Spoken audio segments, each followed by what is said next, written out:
You're listening to The Signal Daily.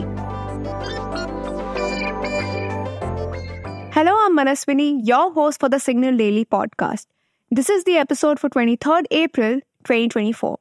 For our first story, we look at the wild popularity of bubble tea. You may love it or you may hate it, but the boba tea market is booming, especially in China. And for the second segment, we are going to talk about how Apple is betting big on India. After just 1 year of opening its physical stores in India, those Apple stores have already raked in a massive 190 to 210 crore rupees in revenue. But stay tuned until the end as we have Rajneel Kamath, advisor at The Signal and an expert on all things Apple, is joining us today to provide his insights on the situation. Tell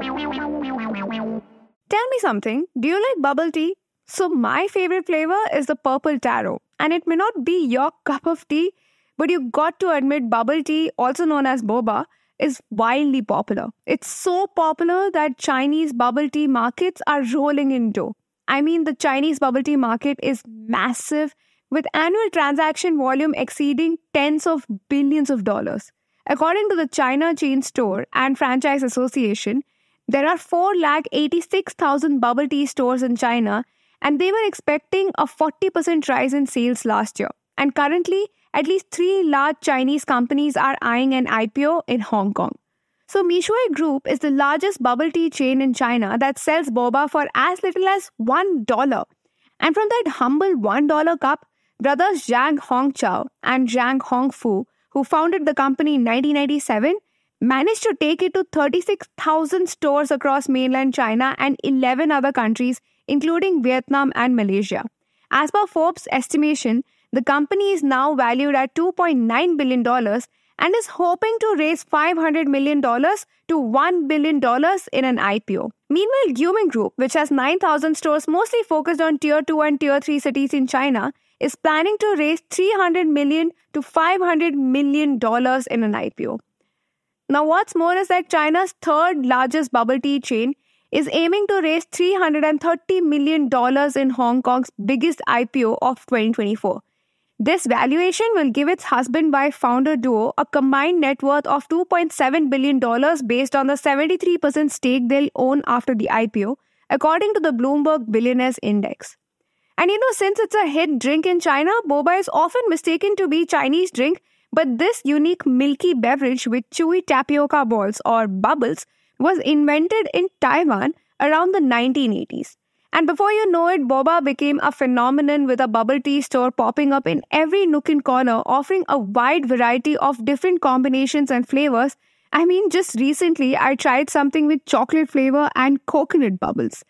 Even closer home, dozens of bubble tea stores have mushroomed across metro cities, and most of them being standalone stores. Chains like Boba Bhai, Got Tea, Tea Planet, Easy Boba, and Boba Tree are expanding their presence, but they may remain very small as of now. But the health-conscious younger demography is really driving demand for this non-alcoholic and non-carbonated drink. For our second segment, we are going to bring you deep dives on stories from the world of technology, business, policy, and anything that leaves you with food for thought. Apple is biting into India, and how?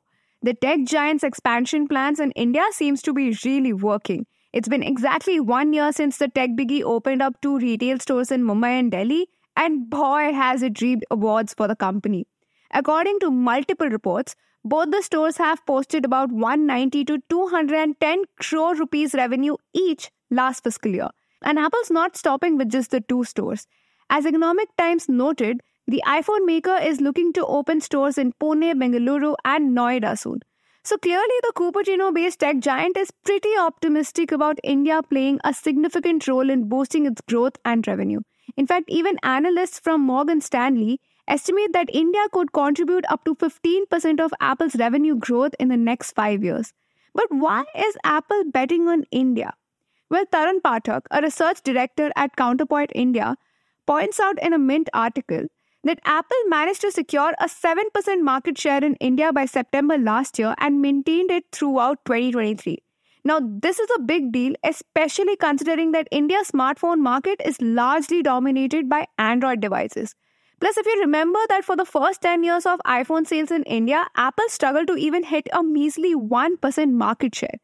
That could be also because the tech company initially struggled to grow its retail presence in India because of strict regulations requiring foreign retail firms to source locally. So this meant Apple, along with other foreign brands like IKEA, couldn't sell directly to their customers. In fact, even Apple's official website, which is apple.com, wasn't even available in India until 4 years ago.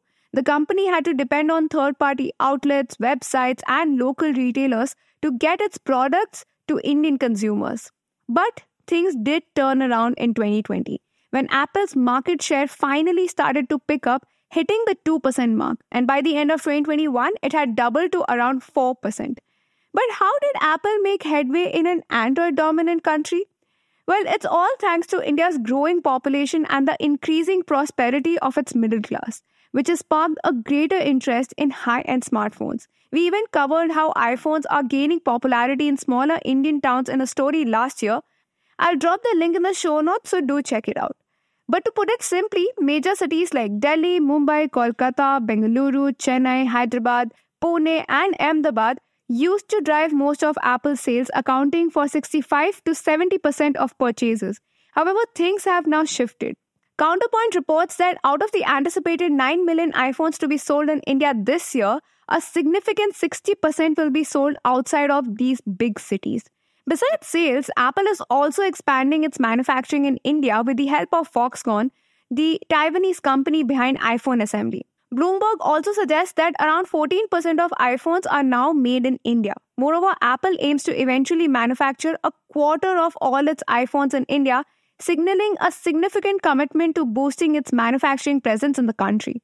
Plus, Apple's decision to increase exports from India is a clear shift away from its reliance on China.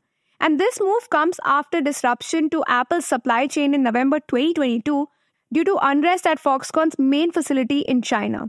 Additionally, Apple is also projected to create job opportunities for over 5 lakh people in India within the next 3 years.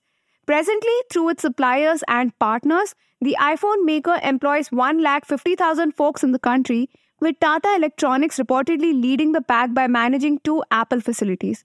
So what's clear is that Apple is definitely here to stay. But coming back to the original point, 2 of Apple's retail stores in the country are bringing a lot of moolah. But the question is how? Especially when other retailers like Chroma and Reliance Retail offer the same products at lower prices with additional discounts. We reached out to Rajneel Kamath, advisor at The Signal, and our in-house expert on all things Apple, to share his insights on this. So iPhone sales have been dropping, and general sales in China doesn't look too encouraging either. Regulators globally are also taking aim at the company. It recently discontinued the Apple Car project, and the Vision Pro hasn't really moved the needle much for them. So in spite of all these challenges, India is turning out to be a very bright, shining spot for the company.